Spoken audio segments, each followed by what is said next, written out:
What would you do if the people you loved the most betrayed you in the worst way possible? I remember that question lingering in my mind like a storm cloud, looming over me, threatening to burst. The worst part? I didn't have the answer. My name is Emma Harris. I'm 28 years old, and everything in my life was supposed to be perfect. I had the perfect job at a PR firm, a great circle of friends, and a fiancé who everyone adored. Michael. Tall, handsome, and with a smile that could light up a room, he seemed like everything I had ever wanted. We had been together for 5 years, and our wedding was just weeks away. I'd spent months preparing every detail, the flowers, the venue, the dress. I thought I was living a fairy tale. But fairy tales aren't real, are they? The truth is, everything started to fall apart long before I realized it. I just didn't see it coming. It was a Friday night, and Michael had planned a surprise bachelor party for himself, inviting all of our closest friends. I wasn't thrilled about it, but I figured it was harmless. I had my own night planned with the girls, a little pre-wedding pampering, complete with manicures and margaritas. It was meant to be a light-hearted night of fun before the chaos of the wedding day. But around midnight, my phone buzzed with a text message from Rachel, my maid of honor. "Hey, I think you need to come here." Something's wrong. Rachel wasn't the kind to overreact. If she was texting me in the middle of the night, it meant something serious. I quickly grabbed my purse and told the girls I had to step out for a moment.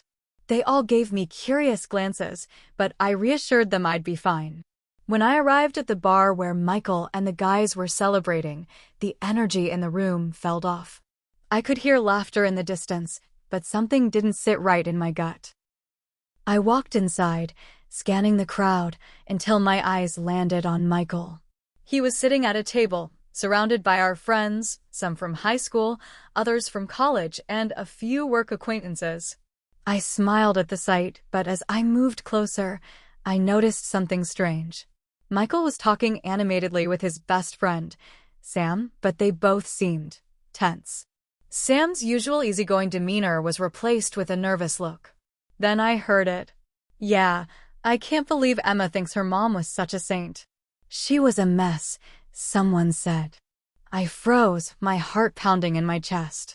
The voice belonged to Brandon, one of Michael's closest friends. Michael's face turned red, but he didn't say anything to stop him. Instead, he laughed awkwardly and sipped his drink. "Yeah, but let's be honest," Brandon continued. "She was a train wreck. I mean, remember the way she used to cry about her mom all the time? Who does that?" I felt a wave of heat rush to my face, my hands shaking. My mind raced. What was going on? What were they talking about?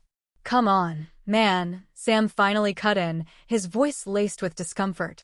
"Don't push it too far. Emma's been through enough." But it was too late. The damage was done. I didn't need to hear more to know exactly what had been happening behind my back. My mother, who had passed away from cancer 3 years ago, was being mocked. And worse, Michael hadn't said a word to stop it. I stood there, frozen, unable to speak. My mind felt like it was spinning. Every word, every laugh, felt like a dagger aimed directly at my heart. My mother was the one person in the world who had always been there for me. She had been my rock, my support system. And now Michael, my fiancé, was sitting there, listening to this, laughing with them. This wasn't just a betrayal from Brandon. It was from Michael too. The man I was about to marry. The man who had promised to love me, respect me, and protect me. The man who couldn't even stand up for me when my dead mother was being mocked. I felt sick. My stomach churned, and tears threatened to spill from my eyes. I turned on my heels and walked out of the bar, my heart beating like a war drum in my chest. I needed air.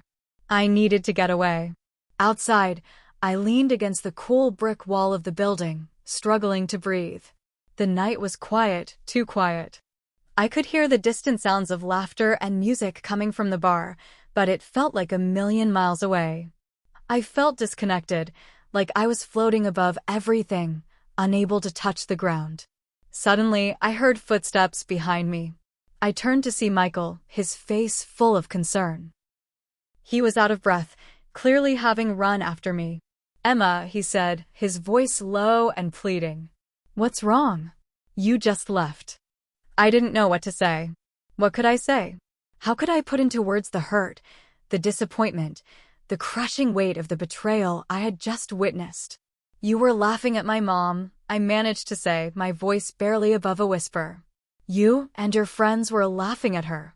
After everything she went through, everything she sacrificed for me, and you sat there and mocked her. How could you do that?" Michael's expression faltered for a moment, but then he quickly tried to recover. "Emma, come on, it wasn't like that. They were just joking. You know how Brandon is. He didn't mean it." "No," I said, shaking my head. "It wasn't just him. It was you too. You didn't say anything. You didn't even defend her. You didn't defend me." The hurt in my voice was unmistakable. It wasn't just about my mom anymore. It was about Michael's failure to protect me, to stand up for what was right. It was about the years I had spent believing he was the one person I could trust, only to realize that I had been wrong all along. "I can't do this," I whispered, the words barely leaving my lips before I felt the weight of them crash into my chest. "What do you mean?" Michael's face twisted in confusion. "I can't marry you," I said, the words finally spilling out, each one cutting through me like a knife. "I can't marry someone who would let that happen. Who would let someone I love be disrespected like that?" He opened his mouth to protest, but I held up a hand, silencing him. "No, I'm done." I walked away from him then, not knowing where I was going, but knowing I had to get away. I needed to think, to breathe, to process. My whole world had just been shattered, and I didn't know how to put the pieces back together. But I did know one thing. I couldn't go through with this wedding. Not anymore. Hit subscribe and leave a comment with where you're watching from. This story might just spark a new beginning. What's one thing that always pushes you forward, even when things get tough? What was next? I didn't know. But for the first time in a long while, I was ready to find out. When I left the bar that night, I thought I was just running away from Michael. But as I walked aimlessly through the streets of downtown, I realized I was running from everything. My past, my future, the life I had built up so carefully, it all felt like a fragile house of cards, teetering on the edge of collapse. I didn't want to go back to the apartment. I didn't want to face the questions. I didn't want to explain myself to anyone. Instead, I ended up at my parents' house. My mother had passed away 3 years ago, but her presence still lingered in that house. I had lived here with my parents my entire life, and when my mom was diagnosed with cancer, it felt like the walls themselves absorbed her warmth. After she passed, the house felt different, emptier somehow, even though my dad was still around. But tonight, the house was all I could think of. It was the only place that felt like it could hold me, even if just for a little while. I let myself in quietly, trying not to wake my dad. The house was dark and silent, the only sound coming from the hum of the refrigerator in the kitchen. I walked past the living room, where we had spent so many nights watching TV together as a family, and up the stairs to my old bedroom. I didn't even bother turning on the light. The moonlight streaming through the window cast long shadows across the room, and I sat down on the edge of the bed, burying my face in my hands. How had I gotten here? The man I had planned to marry, the person I thought I could trust the most, had just shattered my world. And it wasn't just about the betrayal of mocking my mother, although that alone should have been enough. It was about everything that had been building up to this moment. I had ignored the red flags for so long, telling myself that everything was fine, that we were fine. But now I saw things clearly for the first time. Michael wasn't the person I thought he was. And maybe I wasn't the person I thought I was either. I closed my eyes and leaned back on the bed, letting the memories flood in. I thought about my mom, about how she was always there for me, how she had sacrificed so much for our family. When she was diagnosed, she never complained. She fought with everything she had, even when the doctors told her there was nothing they could do. She fought for me, for my dad, and for everything she believed in. I remembered how she would stay up late with me, talking about my dreams, about my future. She was my biggest supporter. No matter how difficult life got, I always knew she would be there, giving me the strength I needed to keep going. But now I was alone. And for the first time since her death, I could feel the weight of that loneliness pressing down on me, suffocating me. Why didn't I see it? I whispered to the empty room. Why didn't I see the warning signs? Why didn't I listen to my gut? My phone buzzed on the nightstand, and I glanced at it, half expecting a message from Michael, begging me to come back, telling me he was sorry. But it wasn't Michael. It was Rachel. "I'm so sorry, Em. I don't know what to say. I never thought Michael would do something like this. Are you okay? Do you want to talk?" I stared at the message, feeling a mixture of anger and sadness. Rachel was my best friend, the one person I thought I could always count on. But how could she not have seen what was happening? How could she have been so blind to Michael's behavior? It wasn't just Michael, it was the whole group, the friends I had been so close to. They had all known about it. I didn't respond to Rachel's text right away. Instead, I tossed my phone back on the nightstand and stared at the ceiling, trying to quiet my racing thoughts. I didn't want to talk to anyone. Not yet. I just needed to be alone. And then, there was the question I had been avoiding.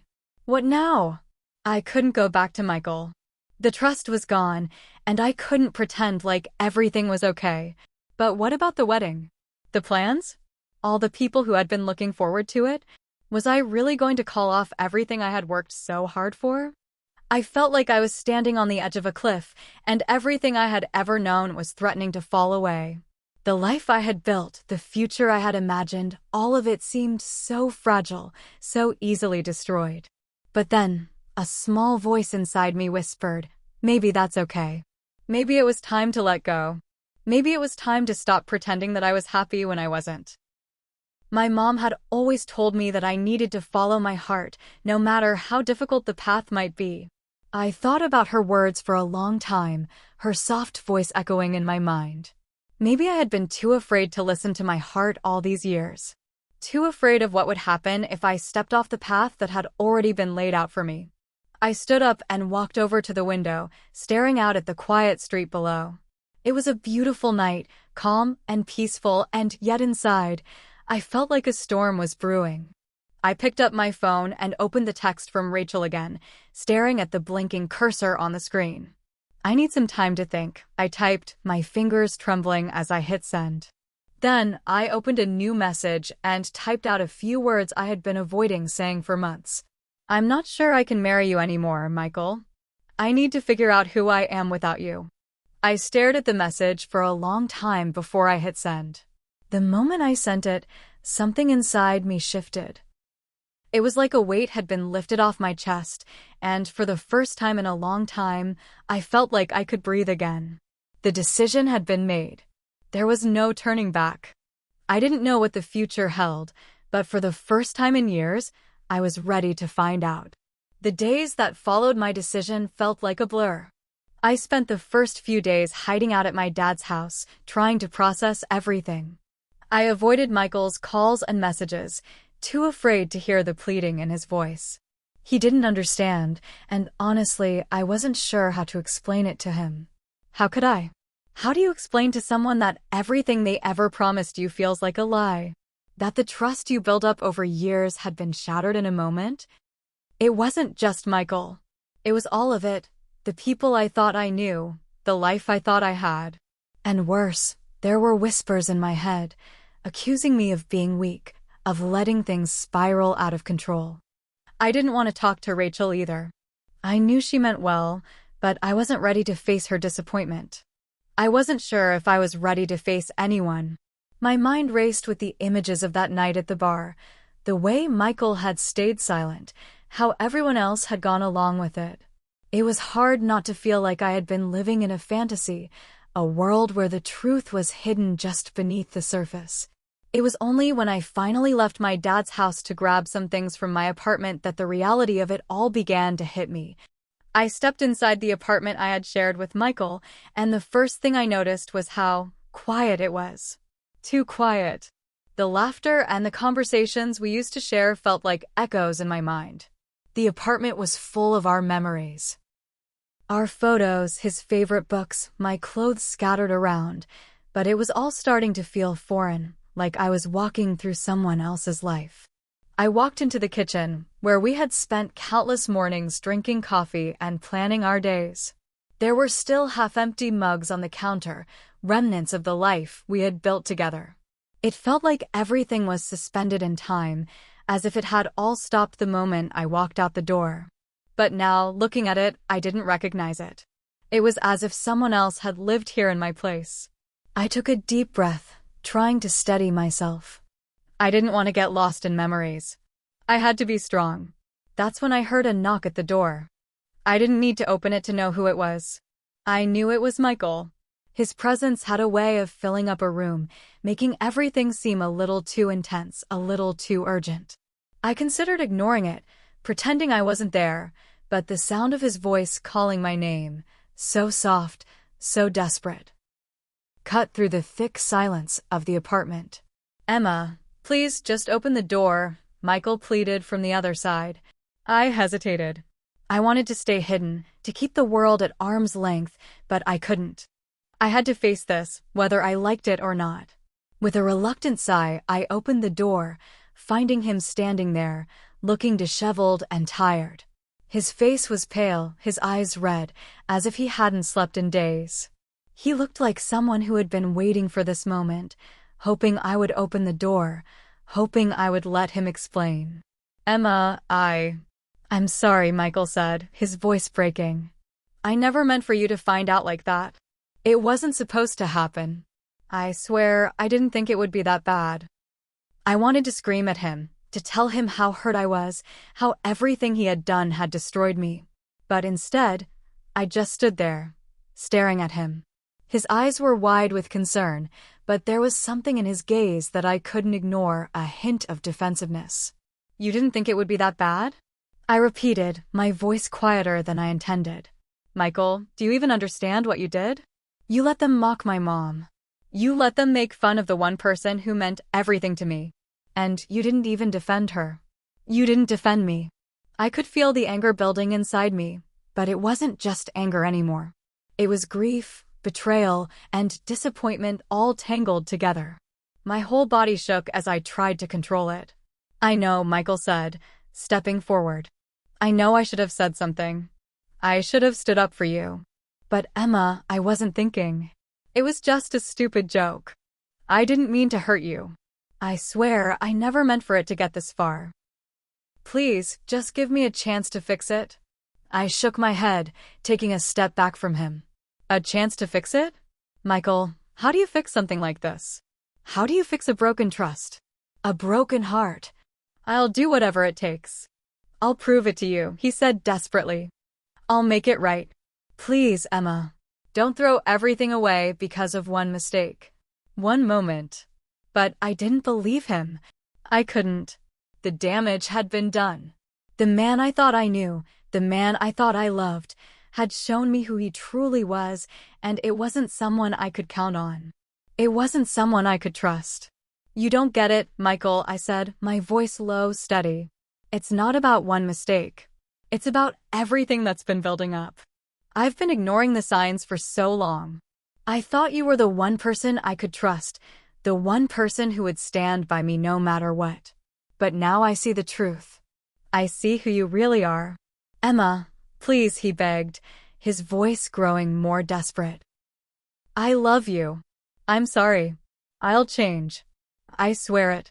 I can't lose you." For a moment, I almost believed him. I wanted to believe him. I wanted to believe that everything could go back to the way it was before, that we could fix everything and get married like we had planned. But deep down, I knew it wasn't possible. I had already made my decision. "I can't marry you, Michael," I said, each word falling heavy between us. "I can't be with someone who doesn't protect me, who doesn't care enough to stand up for me and the people I love." He stared at me, his face blank with shock. It was like he didn't even know who I was anymore. "You don't mean that," he said softly, almost like he was trying to convince himself. I do, I said firmly. I mean it. I'm sorry, but this is over. I closed the door then, not wanting to hear any more. My heart was pounding in my chest, and my hands were shaking. But in that moment, I knew I had made the right choice. The days that followed were a strange mixture of numbness and clarity. Michael's departure had been like the pulling of a band-aid, painful at first, but ultimately necessary. There was a strange silence that filled my life after that moment, an absence that echoed louder than any argument we had ever had.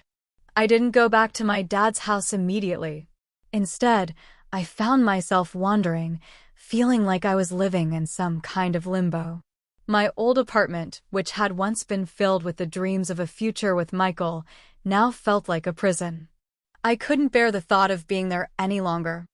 I didn't want to be reminded of the person I used to be, the one who had planned a wedding, who had imagined a life full of promises and love. I rented a small room in a quiet part of town, away from everything and everyone who knew me. It wasn't much, just a simple, sparsely furnished space. But it was mine, and for the first time in a long while, I felt a small sense of peace. I was no longer the fiancé. I was just Emma. And that realization, while painful, was strangely liberating. For the first time in months, I wasn't wearing a mask. I didn't have to pretend to be someone I wasn't. But as the days turned into weeks, the weight of the world started to settle back in. I tried to keep busy, filling my time with work, friends, and endless distractions, but there was one thing I couldn't shake: guilt. It wasn't just about Michael. It was about my mom. I still missed her every day. The quiet, comforting presence she had been in my life was now a hole that I couldn't fill. And as much as I tried to convince myself that I had made the right decision with Michael, there was a part of me that felt like I was failing her. I remembered how she had always been my voice of reason, always the one to help me find clarity when I couldn't see things clearly. She had always told me to trust my instincts, to listen to the quiet voice inside me that knew what was best for me. But in the wake of all that had happened, I realized I had been ignoring that voice for far too long. I sat in my tiny room one night, staring at the old family photo of my mom and me that sat on the nightstand. We were smiling, her arm draped around me as we stood in front of the beach, her laughter frozen in time. "Mom," I whispered to the empty room, the tears I had been holding back finally beginning to spill over. "I'm so sorry. I should have trusted myself sooner. I should have listened to you." It felt like a weight had been lifted off my chest. Saying the words out loud, admitting to myself how lost I had been, was strangely freeing.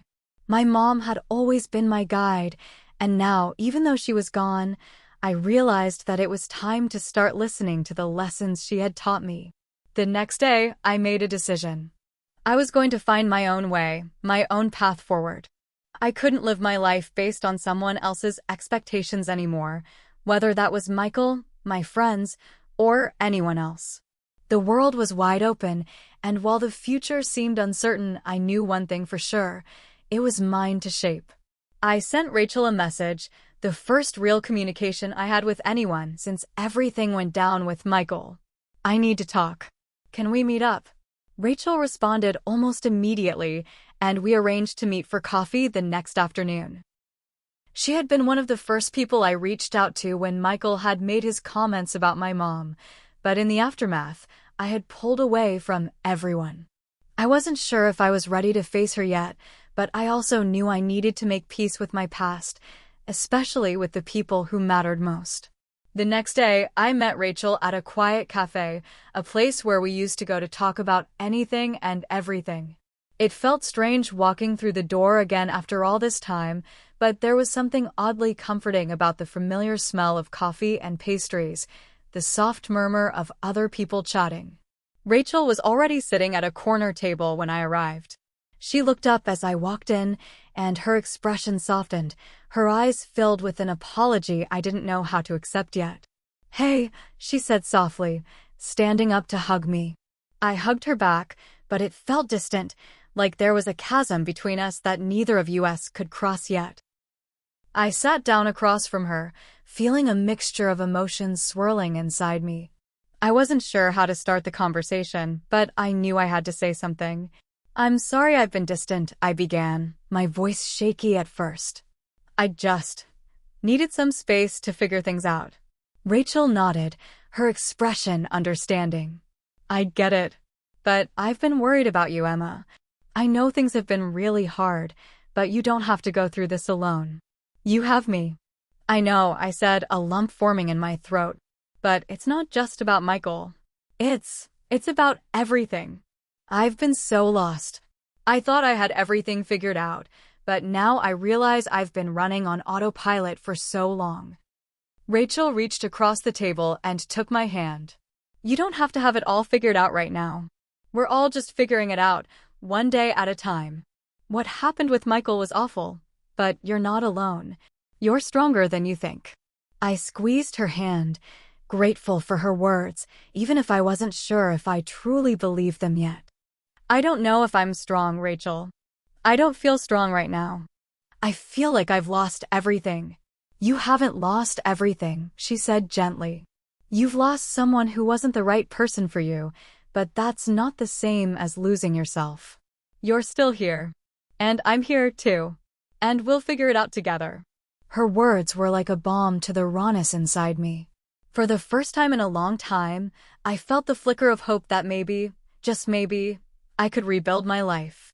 The storm had only just begun, but I wasn't facing it alone. And that made all the difference. Hit subscribe and leave a comment with where you're watching from. This story might just spark a new beginning. What's one thing that always pushes you forward, even when things get tough? The road ahead would be difficult. There were still moments when I would doubt myself, when the fear would creep in. But I had my friends, and most importantly, I had myself. And that, for the first time, felt like enough. It's funny how life can go from feeling like it's spinning out of control to a moment of unexpected clarity. One minute, you're drowning in self-doubt and hurt, and the next, you feel like you've just surfaced for air, able to breathe again. Rachel and I spent hours talking that afternoon, letting the silence between us speak as much as our words. It wasn't just the release of pent-up emotions, but the realization that I didn't need to fight this battle alone. As much as I felt the sting of betrayal from Michael and the anger of what he had allowed to happen with my mom's memory, there was still a path forward. And it was mine to choose. That night, I sat alone in my small apartment, the quiet of the room surrounding me. I stared at my phone for a moment before putting it down. I had gotten used to avoiding Michael's calls, to not reading his texts. But today, as I reflected on everything, I realized I needed closure. Not just for him, but for me. I opened his most recent message. "I don't understand why you're doing this. Please don't shut me out, Emma. We can fix this. You know we can. I love you." I closed my eyes, the weight of those words hanging heavy on my heart. He loved me. I used to believe that. I used to think love was enough. But now, looking back, I saw the cracks in the relationship that I had tried to ignore. He hadn't just made a mistake. He had allowed others to mock and humiliate me in ways that no one who truly loved me ever would. I thought about replying. Part of me wanted to let him know how deeply hurt I was, how much I wanted to scream at him. But I didn't. I knew better now.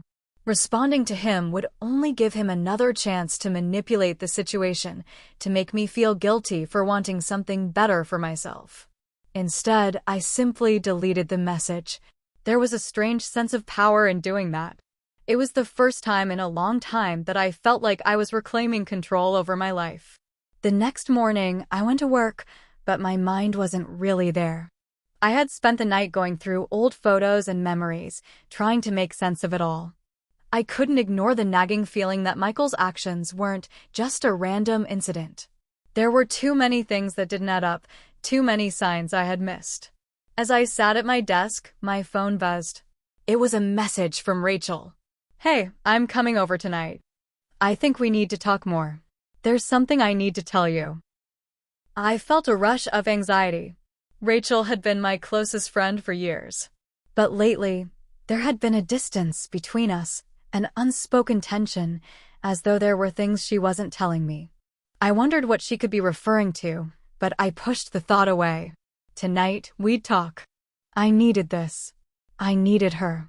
Later that evening, as I sat at my kitchen table, I nervously sipped my wine, waiting for Rachel to arrive. When she knocked on my door, I was already standing, pacing in small circles, my heart racing. "Come in." I called out, my voice louder than I intended. Rachel stepped inside, her eyes flicking nervously to mine. I didn't miss the way she was avoiding looking directly at me. It made my stomach churn with a sense of foreboding. I set the wine glass down on the table and walked over to greet her. "Are you okay?" I asked, the words slipping out before I could stop them. She took a deep breath, and I could tell she was gearing up for something difficult. "Yeah, I'm fine. But I have to tell you something. It's about Michael." My heart stopped for a moment, then started pounding again. This wasn't the kind of conversation I wanted to have, but I couldn't avoid it. Not now. Not after everything. "I don't want to hear from him anymore," I said quickly, my voice tight. "I don't want any more apologies or explanations. I just need to move on." Rachel nodded but didn't speak right away. She walked over to the couch, sitting down slowly, her hands clasped tightly in her lap. I sat across from her, my eyes never leaving hers, waiting for her to continue. "Emma," she began, her voice low, "I didn't want to tell you this, but I think you need to know something. I was at the bar that night too. I didn't hear everything that was said, but I saw what happened." I felt a tight knot form in my chest, my pulse quickening. What was she about to say? Rachel took another deep breath before continuing, her eyes filled with regret. "The thing is, I didn't say anything. I should have, I know. But I was scared. Everyone was laughing, and I didn't want to be the odd one out. And Michael, he didn't exactly stop them either. He was laughing, too." I felt my breath catch in my throat, but I kept my face neutral. I wanted to scream, to accuse her of betraying me, but I didn't. I had to stay calm. Rachel wasn't the one who hurt me, it was Michael. Still, her silence that night had left its mark. "I know it doesn't make sense, Emma," she said, her voice shaky. "But I was scared. I didn't know how to act. And I didn't want to make things worse. But seeing you hurt like that, I couldn't keep it from you anymore." I felt the tension in my chest tighten, the anger simmering beneath the surface. I wasn't mad at Rachel. I knew her heart was in the right place. But in that moment, I couldn't help but feel utterly alone. "You should have said something, Rachel," I said softly, my voice cracking. "If you had just spoken up, maybe it wouldn't have hurt so much." "I know," she whispered, her eyes brimming with tears. "I failed you, Emma. And I'm so sorry." There was a long silence between us. I didn't know what to say next. How could I reconcile the person I thought Rachel was with the truth she had just shared? Could I still trust her, knowing she had stayed silent when I needed her most? In the end, I didn't have an answer. Not yet, at least. I didn't know if I could forgive her. But I did know one thing. I couldn't keep running from the truth. The truth about Michael. The truth about myself. I needed to confront everything I had been avoiding. I needed to stop pretending I was okay when deep down I was still hurting. And so, despite the turmoil in my heart, I made a vow to myself that night. I wasn't going to let the silence define me anymore. I would face everything head-on, no matter how hard it was. The next few days felt like they were stretching out longer than usual, like time itself had taken on a sluggish pace. The silence that had taken over my life after Michael's departure seemed deafening. I had been used to sharing every waking moment with someone who claimed to love me, but now there was only me. And even though it had been my choice to let him go, I couldn't shake the feeling of emptiness. After Rachel left that night, I had spent hours pacing around my apartment, reflecting on her words. The anger I had felt for Michael was starting to morph into something else. It wasn't just about what had happened that night or his failure to stand up for me. It was about everything. The secrets, the lies, the time I had wasted trying to hold on to something that was never real. I picked up my phone, staring at the screen for a long moment. I had been avoiding contacting anyone in my family, especially my dad. The last thing I wanted was to be the subject of pity or judgment. But I knew it was time to face my past, even if it felt like the most impossible task. I sent a simple message to my dad. "Can we talk? I need to explain something." I didn't wait for his reply. I knew he would understand, or at least try to. Dad had always been the quiet, supportive one, never pushing me when I was struggling. But I also knew he loved me deeply, and I hadn't given him the chance to show it in recent weeks. It was time to stop running. The phone buzzed minutes later, and I felt my heart thud in my chest. "I'll be there in an hour. Do you want to meet at the park?" The park had always been our place.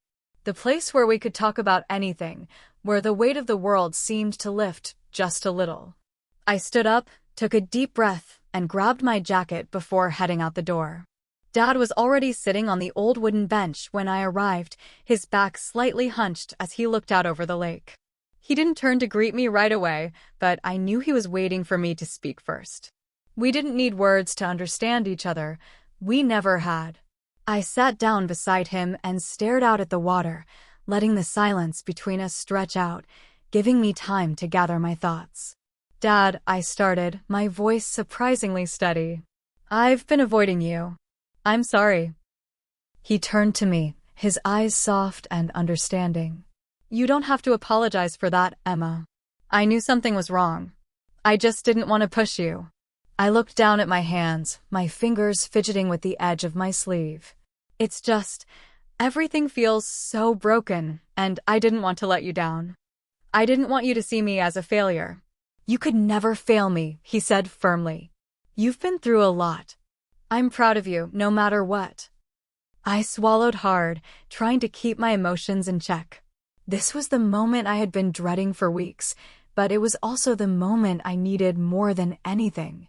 "Dad, I've been making all the wrong decisions. I thought Michael was the one. I thought he was the person I was supposed to be with. But I was wrong."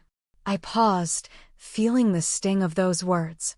"He didn't just hurt me, Dad. He let others mock my mom's memory. And I didn't stand up for myself.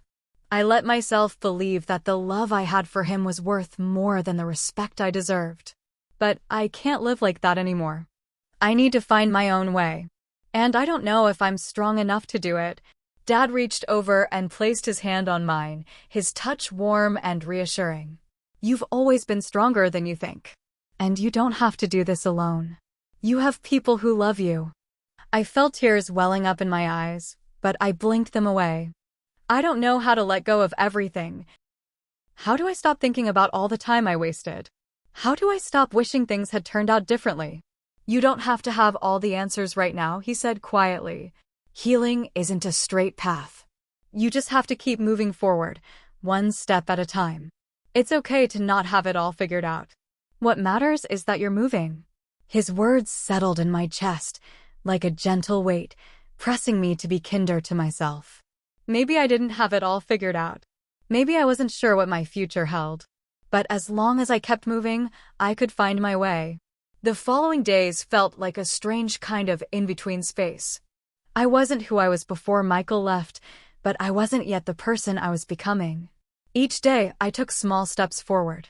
I started by cleaning out my apartment, throwing away things that reminded me of Michael, things that were part of a life that no longer fit me. It wasn't about erasing the past. It was about creating space for a future that was truly mine. Rachel called a few times, and we met up for coffee on occasion, though things were still a little strained between us. I didn't know how to feel about what she had told me, but I also knew that I couldn't hold it against her forever. I wasn't perfect, either. I just needed time to process everything. Work became my refuge. I poured myself into my job, using it as a way to escape my thoughts and feelings. At least there, I didn't have to confront the wreckage of my personal life. But even as I worked through the days, the weight of everything still lingered in the back of my mind. And then, one day, I received a letter. It wasn't from Michael. It wasn't from anyone I expected. It was from my mom. I tore open the envelope, surprised to find a letter written in my mom's familiar handwriting. She had passed away months ago, but this letter had somehow made its way into my hands. The letter read, "Emma, my dear, I know you will face challenges in life. But always remember this, you are capable of handling anything that comes your way. Love is a gift, but it should never make you feel small. Never forget your worth. You are strong, even in the moments when you feel the weakest. And always remember, you are never alone. I'm always with you in your heart." Tears fell as I read her words, as though she had written this letter just for this moment. And in some strange, inexplicable way, I felt her presence. It wasn't just in her words. It was in the quiet peace that settled over me as I held the letter close to my chest. In that moment, I realized that the healing I had been searching for had already begun. I wasn't broken. I was whole, and I was exactly where I needed to be. The morning sun filtered through the blinds, casting long shadows across the room. Emma sat at her desk, the weight of the past pressing down on her chest. The letter from her mother still lay open beside her, the words etched into her mind. She had read it over and over, each time finding new meaning, new strength. Her phone buzzed, breaking the silence. It was a message from Rachel. "Hey, can we talk? I think it's time we clear the air." Emma hesitated. She had been avoiding Rachel, unsure of how to face her after everything that had happened. But the time had come. She needed closure, needed to understand. She typed a quick reply. "I'll meet you at the park in an hour." The park was quiet when Emma arrived, the usual bustle of children playing and joggers passing by absent. She spotted Rachel sitting on their old bench, the one they had shared countless conversations on over the years.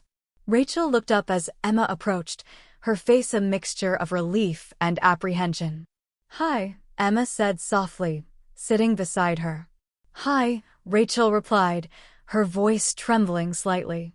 "I've missed you." Emma nodded, unsure of what to say. The silence between them stretched, filled with unspoken words and emotions. "I owe you an apology," Rachel began, breaking the silence. "I should have stood up for you that night. I should have been there for you, and I wasn't." "I'm so sorry." Emma looked at her, searching her face for sincerity. She had been hurt, deeply, but she also knew that holding on to anger would only keep her tethered to the past. "I appreciate your apology," Emma said slowly, "but it's not just about that night. It's about everything. The lies, the secrets. I need to understand why." Rachel took a deep breath, her eyes welling with tears. "I was scared, Emma.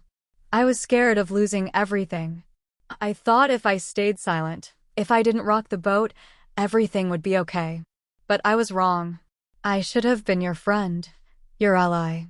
I should have told you the truth." Emma felt a pang in her chest. She had always believed in Rachel, trusted her implicitly. To hear this now, to realize how much had been hidden, was painful. "I don't know if I can forgive you," Emma whispered. "But I want to try. I want to rebuild what we had."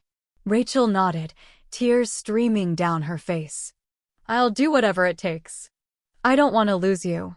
They sat in silence, the weight of their conversation settling between them.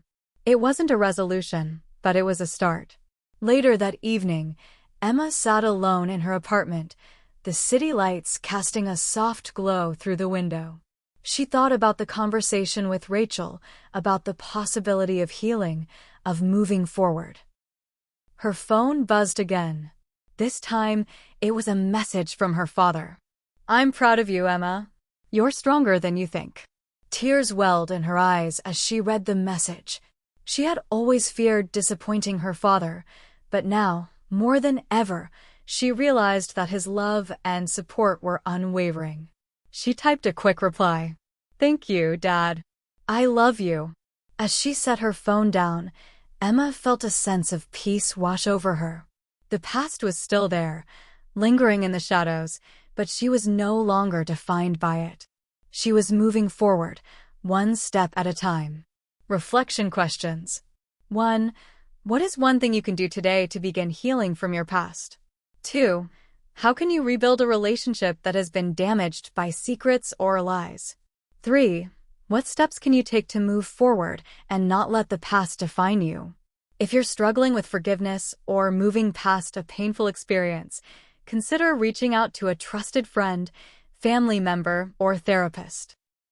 Talking about your feelings can be the first step toward healing. As Emma begins to rebuild her relationships and her life, she faces new challenges and discoveries that will test her strength and resilience.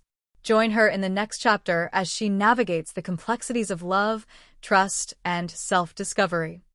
Some truths come gently, like the slow dawn light creeping into a room. Others hit like wildfire, consuming everything in their path. That week, Emma would learn a truth that scorched everything she thought she knew. It started with a phone call from a blocked number. She let it ring 4 times before answering. "Hello." There was silence for a second. Then a voice she hadn't heard in weeks. "Emma, it's Claire, Michael's sister." Emma's stomach tightened. Claire had never reached out to her directly, especially not after everything that happened. They'd always kept things cordial, polite, distant. For her to be calling now? "I didn't expect to hear from you," Emma said, keeping her voice neutral. "I know," Claire replied. "And I wouldn't be calling unless it was important." Emma's heart thudded. She braced herself. "There's something I think you should know," Claire continued, her tone brittle. "I wasn't at the bar that night. I only heard about it later. But I found out something a few days ago. Something Michael has no idea I know. And I think you deserve to hear it." Emma stayed silent. She didn't trust this. She didn't trust Claire. But curiosity pulled harder than caution. "I found messages," Claire said. Michael's phone synced with the family iPad. "I saw a thread with one of his coworkers. It was inappropriate. He was talking about you, about how he felt trapped with someone who couldn't move on from her dead mom. He called you emotionally exhausting." Emma felt like the breath had been knocked out of her. Her fingers tightened around the phone. "There's more," Claire added. "They joked about how you were always looking for signs from the afterlife. Said you'd probably name your first kid after a ghost." The silence between them grew thick, heavy with unspoken pain. Claire's voice softened. "I know we've never been close. But I want you to know, what he said, what he allowed to happen, it wasn't okay. And you were right to leave. I just thought you deserved to know everything." Emma hung up without another word. She sat there, motionless, her hands trembling. Her mind reeled. It wasn't just that Michael hadn't defended her that night. It was that he had mocked her behind her back. Deeper than that, he had twisted her grief into a joke. A sob tore out of her before she could stop it. She had loved him. She had pictured a life with him, imagined her mother's memory being part of their future. And now? Now it felt like every kiss, every "I love you," had been laced with quiet contempt. The days that followed blurred together. Emma moved through them like a ghost, haunted by what she now knew.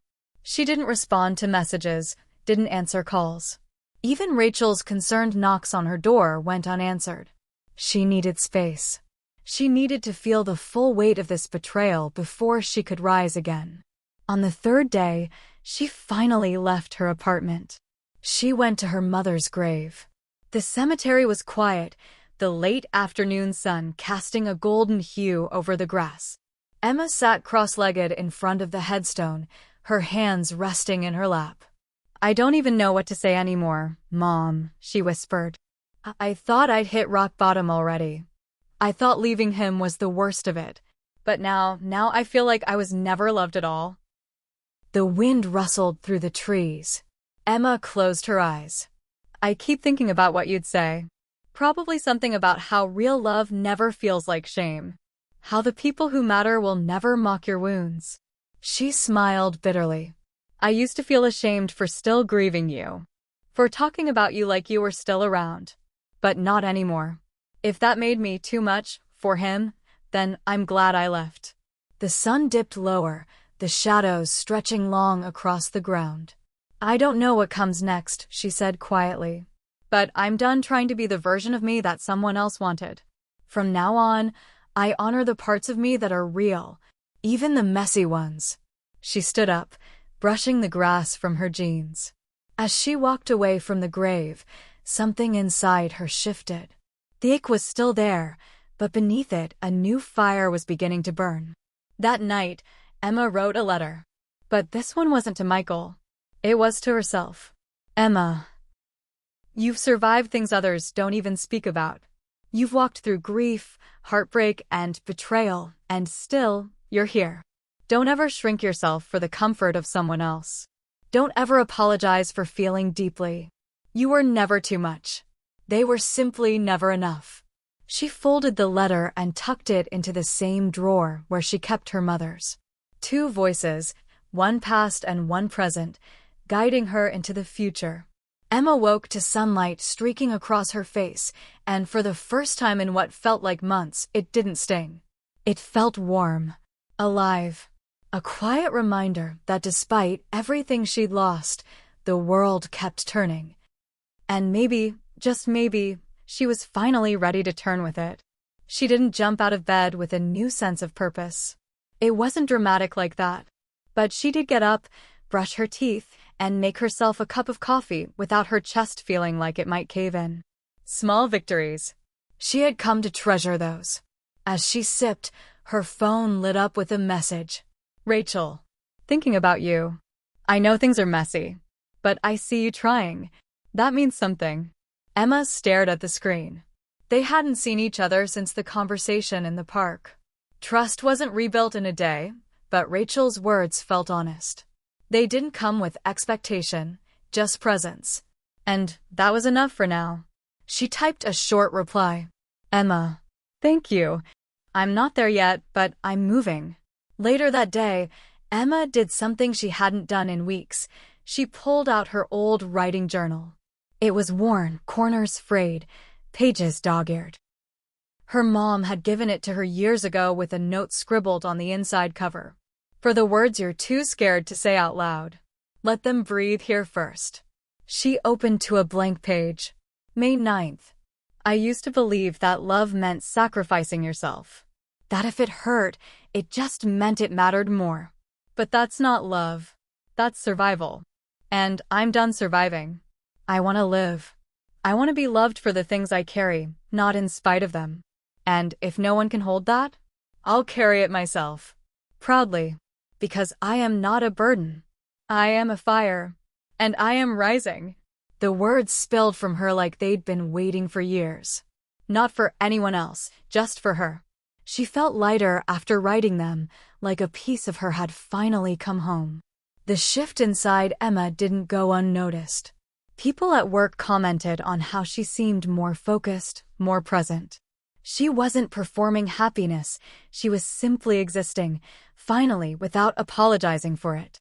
She started going to therapy again.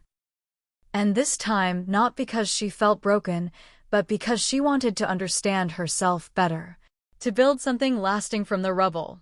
One afternoon, after a particularly emotional session, her therapist said something that stuck with her. "You don't have to rewrite the past to create a better future. You just have to stop letting it write you."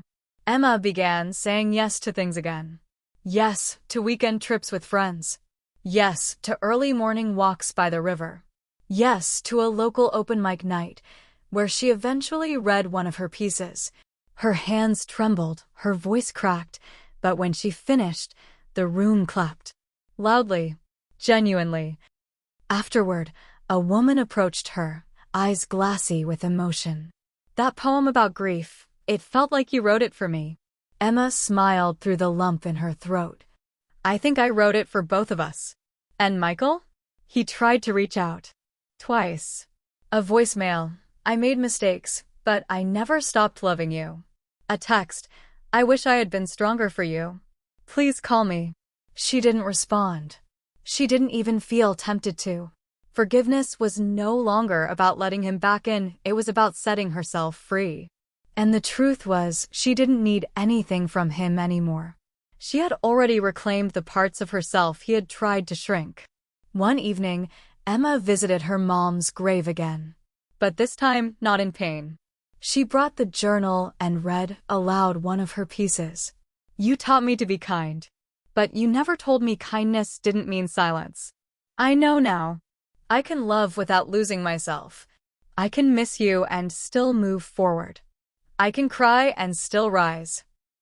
The wind brushed gently across her face as if in agreement. Emma never imagined that healing could feel so raw and empowering all at once. It wasn't linear, it came in waves. But with each wave, she was standing taller, stronger. She had thought the hardest part was leaving Michael. But as it turned out, the real challenge was learning how to be with herself, fully, fearlessly, unapologetically. And now, as spring turned into early summer, she was ready for one last reckoning with her past, with her pain, and with the version of herself she'd spent so long trying to protect. It started with a wedding invitation. She opened the envelope with cautious hands, expecting some distant cousin or coworker's event.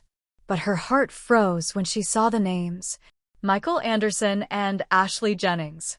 Her hands clenched. Ashley, one of the girls who had laughed at her dead mother, who had mocked her grief with cheap wine and cruel smiles. And now she was going to be the bride standing beside Michael? She almost laughed, almost. Not because it was funny, but because it made so much sense. It hit her then, like cold air through a cracked window. He had already emotionally left her long before the breakup. Maybe even long before the engagement. She had just been the last to know. Emma tossed the invitation onto the counter. Her chest tightened, but instead of tears, she felt something else rise inside her. Resolve. That night, she called Rachel. "I need to do something," Emma said. "Not for them, for me." "What do you have in mind?" Rachel asked carefully. Emma exhaled. "I need to speak. Out loud. Not about Michael, not even about the breakup. About me. About my mom. About everything they tried to humiliate me for." Rachel was quiet for a beat, then said, "Open mic night. This Friday." "I'll be there." Friday came fast. Emma stood backstage at the coffee house, clutching her notebook. The room was packed, the lights dim, the murmur of conversation filling the air. She recognized some faces. Friends from work. Rachel. Even her dad, sitting quietly in the back, his warm, proud eyes meeting hers. They called her name. She stepped up to the microphone. Her hands trembled slightly as she opened her notebook, but when she looked out at the crowd, she didn't see judgment. She saw people listening. Waiting. She began. "They laughed at my grief. Called me dramatic, too emotional, fragile.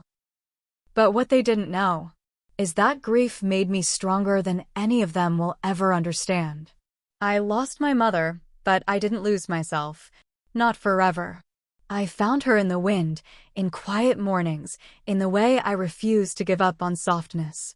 So go ahead. Laugh at the girl who cries at songs, who talks to stars, who still says, 'I miss you' to the sky. Because that girl? She's still here. And she's never been more alive." The silence in the room afterward was deafening, in the best way. Then applause. Long, loud, heartfelt. Emma stepped off the stage with tears in her eyes, not from sadness, but from release. From reclamation. Afterward, her dad hugged her tightly. "Your mom would have been so proud." "She was there," Emma whispered. "I felt her." Rachel pulled her aside, gripping her hand. "That was more than brave. That was real. And you just gave every woman in that room permission to speak their truth, too." Emma smiled. "That's all I ever wanted." The next morning, she got a DM. From Michael. "I saw the video. I don't know what to say except, I didn't deserve you. I see that now. I hope someday you'll forgive me." She didn't reply. Not out of anger, but because she no longer needed to explain herself. Michael no longer held power in her story. He was just a chapter she had already finished. Weeks passed. Emma kept writing. kept healing, kept showing up for herself. She started hosting her own grief journaling workshops on weekends. What began as 6 people in her living room quickly grew to 20, then 30.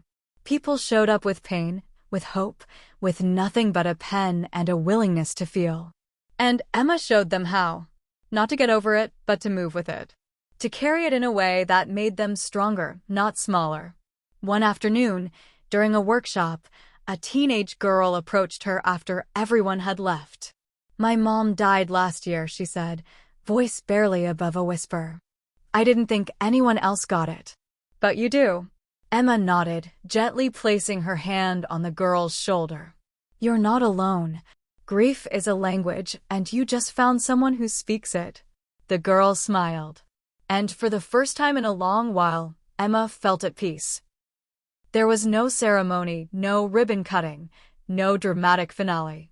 Just Emma, standing in the quiet of her own apartment, looking out the window at the city she had once felt too small inside, and now, for the first time in her life, it felt just right. This wasn't the life she had planned. The wedding never happened. The future she once imagined, white dress, Michael's hand in hers, laughter with people who never respected her, was gone. But the life she had now? It was hers.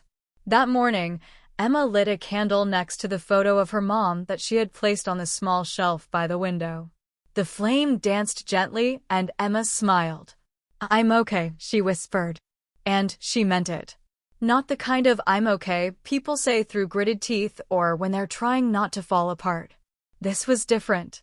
It was quiet, solid, true. She reached for her notebook, now filled cover to cover, and flipped to the last page. This entry wasn't a poem or a letter to her mom. It was a reflection. A full circle moment. "I thought love was proving I could stay. But real love, especially for myself, meant knowing when to walk away. They mocked my dead mom. So I left my fiancé. Not out of anger, but because I remembered who I was before him. And I liked her. A lot. She was brave. She cried and still kept going. She held on to love like it was a lifeline. I didn't lose her. I just had to fight my way back to her. And I did." She set the notebook down. Emma still wore her mother's locket every day. It was small, silver, a little worn now. Inside was a tiny photo of them together from years ago. Her mother smiling, Emma leaning into her, carefree and whole. That locket wasn't just a memory. It was armor. A compass. A quiet promise. Never forget who you are. Never settle for someone who does. Rachel stopped by that afternoon with 2 iced coffees and a new book to lend. They sat on the fire escape together, the way they used to before everything fractured. "You ever think about what would have happened if you'd gone through with the wedding?" Rachel asked. Emma sipped her coffee and smiled. "I probably would have ended up writing a poem called 'They Mocked My Dead Mom, So I Set the Cake on Fire.'" They both burst into laughter. "That sounds like a bestseller," Rachel said. Emma nodded. No doubt. Her phone buzzed a few hours later. A calendar alert. Grief journaling workshop, 6 p.m. She packed her notebook, a box of tissues, and the little sign she'd made, "Come as you are. Write what you feel." People began arriving a few minutes early.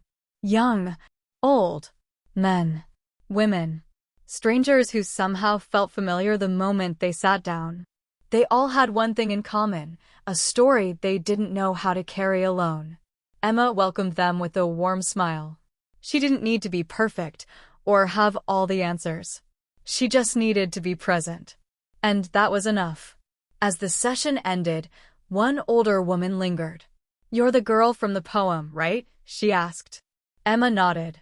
The woman took her hand gently. "I buried my husband last year. I thought I was going crazy. But your words, they made me feel like maybe I'm still sane. Maybe I still matter." "You do," Emma said, her voice steady. "We all do." That night, she walked home slowly, letting the cool air wrap around her. She passed by a small bridal shop. In the window was a dress not unlike the one she once imagined herself in. But now it didn't make her ache. It didn't feel like a missed chapter. It felt like someone else's story. She was writing a different one now. One with laughter, tears, coffee shop poems, fire escape talks, and silent strength. Hit subscribe and leave a comment with where you're watching from. This story might just spark a new beginning. What's one thing that always pushes you forward, even when things get tough? Emma didn't get the fairy tale. She got something better. Her freedom, her voice, her life. And this time, she wasn't waiting for anyone to rescue her. She had already saved herself.